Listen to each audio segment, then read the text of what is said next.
नमस्कार उज्जैन, मैं हूँ आपके साथ आकांक्षा पिवाल और आप देख रहे हैं भाई न्यूज का 13 मई शनिवार का बुलेटिन।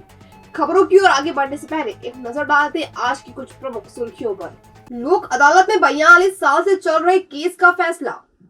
महापौर अधिकारियों ने लगाई झाड़ू, मां शिप्रा के घाट पर सफाई की।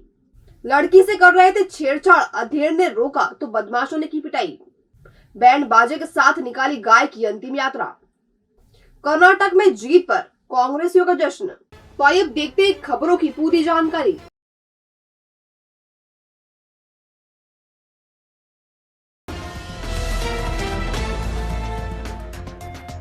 शनिवार को जिला न्यायालय परिसर में लगी लोक अदालत में पिछले 42 सालों से चल रहे प्रकरण का निराकरण हो गया। पूर्व कुल सचिव और विक्रम विश्वविद्यालय के बीच भविष्य निधि के मामले में जिला और उच्च न्यायालय ने पूर्व कुल सचिव के पक्ष में फैसला दिया था। शनिवार को उनके पुत्र और विक्रम विश्वविद्यालय के पूर्व डीन ने अपने पिता की लगभग 56,000 रुपए की बकाया राशि यूनिवर्सिटी में विद्यार्थियों के विकास के लिए उपयोग में लेने की बात कहते हुए केस में समझौता कर लिया। मामला कुछ यूं है कि वर्ष 1975 में कांता प्रसाद मित्तल कुल सचिव लेखा के पद से रिटायर्ड हुए थे। विश्वविद्यालय ने उनके अवकाश के एवज में मिलने वाला पैसा रोक लिया था, जिसके विरुद्ध उन्होंने 1980 में एक सिविल सूट न्यायालय में पेश किया था।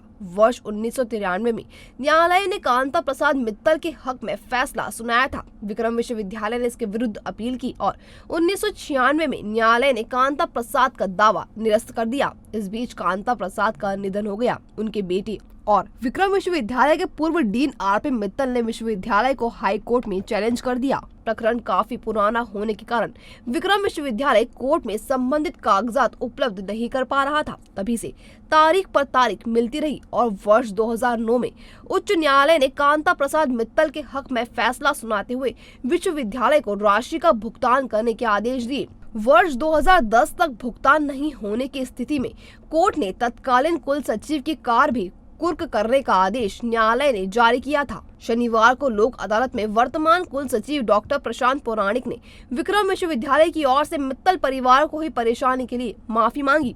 पूर्व कुल सचिव लेखा कांता प्रसाद मित्तल के पुत्र राजेंद्र प्रसाद मित्तल ने अपने पिता की 56,623 रुपए की राशि को विक्रम विश्वविद्यालय के विकास में उपयोग में लाने की बात कहते हुए यूनिवर्सिटी से समझौता कर लिया। आरपी मित्तल के अधिवक्ता विकास सिंह ने 42 साल पुराने इस प्रकरण को समझौते तक लाने में मुख्य भूमिका निभाई।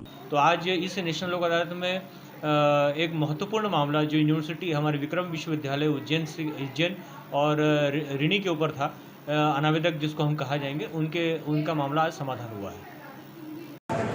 1980 से ये केस चल रहा था, किंतु जो अभिभाषक हैं उन लोगों के समझाइश के पश्चात उनके जो पुत्र हैं आरपी मित्तल साहब, जो कि माधव कॉलेज में प्राध्यापक हैं, उन्होंने आज यह फैसला लिया कि यह जो राशि है लगभग 50,000 के करीब यह राशि उनका कहना है। तो यह राशि अगर, क्योंकि कागज़ उस समय के नहीं मिल रहे थे, तो यह राशि अगर देय होगी तो यह विश्वविद्यालय को दान कर दी जाएगी और विश्वविद्यालय विद्यार्थियों के विकास के लिए यह राशि का उपयोग कर सकता है। और इसके साथ उन्होंने आज इस लोक अदालत के माध्यम से इस प्रकरण को समाप्त किया। जितने स्टाफ थे वो 1969 में रिटायर हुए। उनको 2 साल का एक्सटेंशन मिला था। 2 साल के एक्सटेंशन पीरियड में उनको जो अवकाश वगैरह की सुविधा मिलती है वो विश्वविद्यालय ने पहले सेंक्शन की, बाद में उसी को निरस्त कर दिया। तो जो इन बिटवीन उन्होंने वो अवकाश अवेल कर लिया, ले लिया था।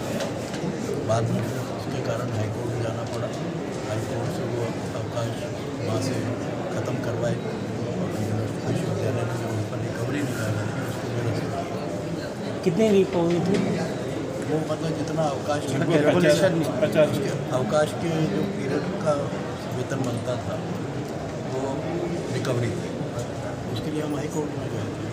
हाई कोर्ट से निरस्त हो जाने के बाद, मतलब क्लियर हो जाने के बाद, हमने फिर यहाँ पर जो इन बिटवीन उन्होंने हमारा पैसा रोक लिया। पीएफ का पैसा था, 2 माह का वेतन था उनका, अंतिम जो रिटायरमेंट से 2 माह महीने का। इसके अलावा कुछ एरियर्स थे, SKTA वगैरह के होम अनाउंसमेंट करता था उस टाइम पे।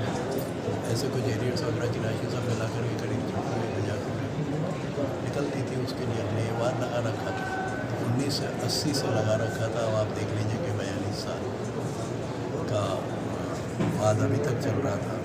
और हमने कई बार ये भी कहा, लेकिन विश्वविद्यालय के पास अभिलेख मौजूद न होने के कारण अंत में इनको आज सुबह राजीनामा करना पड़ा।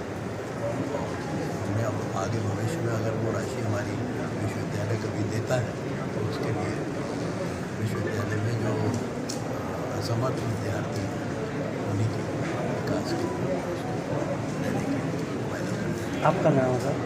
मैं आरपी कंदर।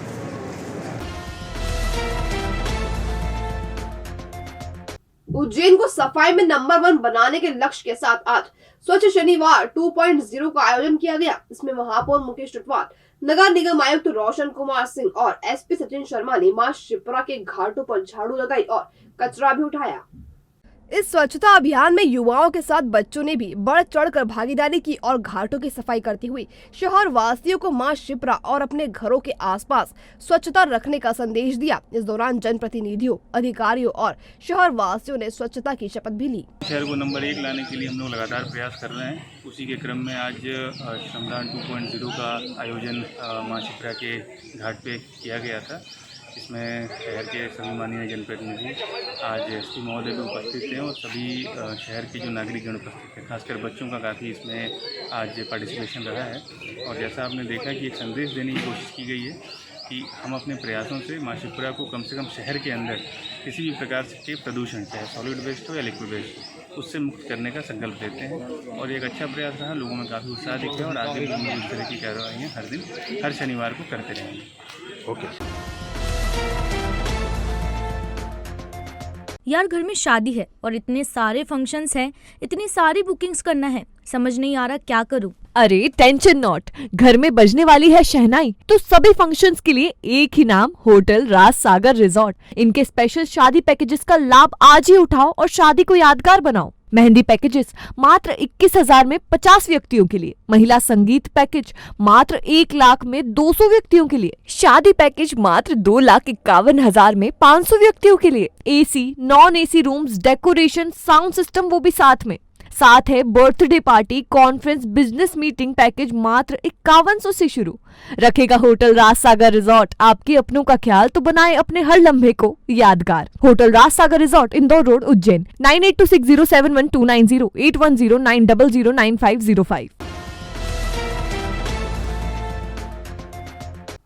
डीमार्ट के समीप युवती को छेड़ रहे बदमाशों को मना करना एक शख्स को भारी पड़ गया। बदमाशों ने पहले तो अधेड़ को जबरदस्ती शराब पिलाई, फिर सड़क पर पटक कर उसकी जमकर पिटाई की। बदमाशों ने उसका मोबाइल और रुपए भी छीन लिए। घायल को जिला अस्पताल में भर्ती करवाया गया है। दरअसल मालन वासा का रहने वाला प्रहलाद सोलंकी मिस्त्री का काम करता है। वह बीती रात डीमार्ट गया था, जहां 4 बदमाश एक युवती के साथ छेड़छाड़ कर रहे थे। जब प्रहलाद ने युवकों को ऐसा करने से रोका तो चारों ने मिलकर उसकी जमकर पिटाई कर दी और उसके रुपए व मोबाइल भी छीन लिया। जैसे तैसे प्रहलाद घर पहुंचा और पत्नी केका बाई को पूरी घटना बताई। घायल को जिला अस्पताल में भर्ती करवाया गया है। 4 लोगों ने इनको पकड़ा, 3 ने पकड़ा, एक ने शराब पिलाई और फिर लात मुक्की से ढूंसे से मारा इनको और उसके बाद ने मोबाइल भी छीन लिया और पैसे भी छीन लिए और फिर हड़बड़ाहट के मारे वहाँ से भागे हुए घर आए तो घर आते आते रास्ते में फिर गिर गए। तो ये सब आपको इन्होंने जानकारी दी? इनने ही दी ना, वो फिर पूछा ना मैंने तो फिर इनने ही बताया। अच्छा, ये कहाँ गए थे? ये डीमार्ट गए थे। क्या काम करते हैं? ये मिस्त्री का काम करते हैं। अच्छा, डीमार्ट के पास मारपीट करी है? डीमार्ट के आसपास?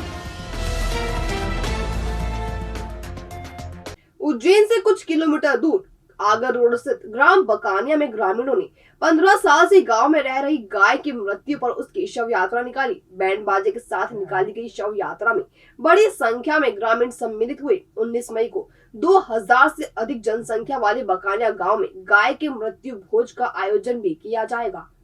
लगभग 15 साल पहले कहीं से घूमती हुई एक गाय ग्राम बकानिया में आई थी। गांव वालों ने उसका नाम मीरा रखा था। मीरा दिन भर गांव में घूमती और शाम को गांव में ही रहने वाली बुजुर्ग दाई जी बा के घर आकर आराम करती थी। उसने कभी किसी को परेशान नहीं किया। इसी वजह से वह पूरी गांव की लाडली बन गई थी। गांव के सरपंच पति लाखन सिंह के अनुसार मीरा की उम्र लगभग 17 वर्ष थी और वह काफी कमजोर हो गई थी। 11 मई को उसने दाई जी बा के घर पर ही आखिरी सांस ली। मीरा की मौत के बाद ग्रामीणों ने बैंड बाजे के साथ उसकी शव यात्रा निकाली और गांव में ही उसे दफनाया। 19 मई को मीरा का मृत्यु भोज भी आयोजित किया जा रहा है, जिसके लिए ग्रामीण तैयारी कर रहे हैं। सहायक सचिव जितेंद्र डामेचा ने बताया कि ग्रामवासी बहुत ही धार्मिक हैं और मीरा से अत्यंत प्रेम करते हैं।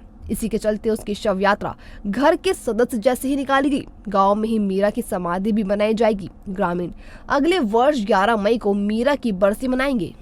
हमारे गांव बकानिया में करीब 15 साल से एक गाय रही थी, जो कि कुंवारी मीरा गाय के नाम से जानी जाती थी। उनका देहांत होने पर समस्त ग्रामवासियों द्वारा भव्य रूप से शोक यात्रा निकाली गई बैंड बाजे के साथ में, और उसे गौशाला परिसर में उनका अंतिम संस्कार किया गया।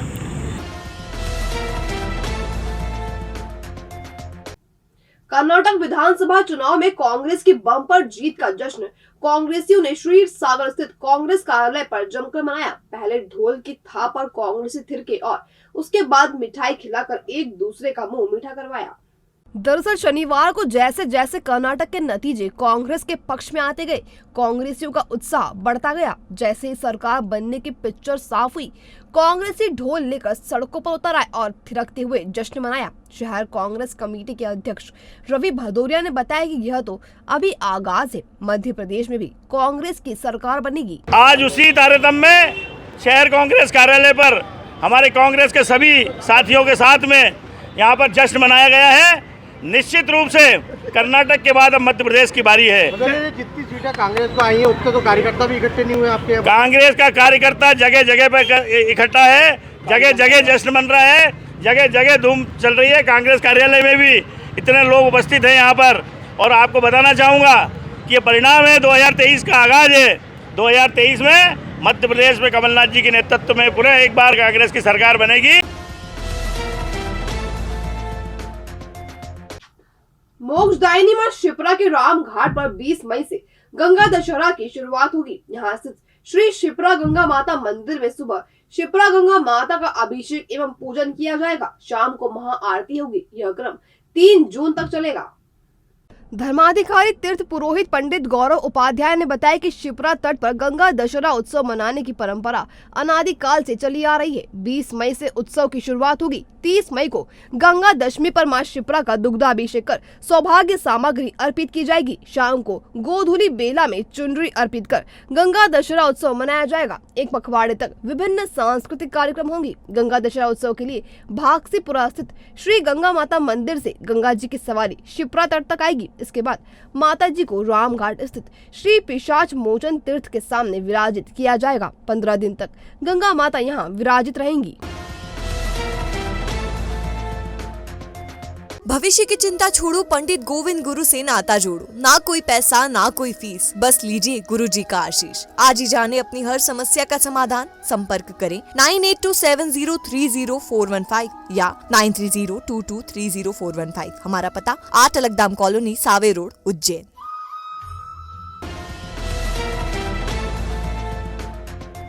ये था अभय न्यूज का आज का बुलेटिन। अगर खबरों को लेकर आपके पास कोई फीडबैक हो या कोई जानकारी हो तो हम तक जरूर पहुंचाएं। फिर मुलाकात होगी नए बुलेटिन के साथ। तब तक के लिए नमस्कार।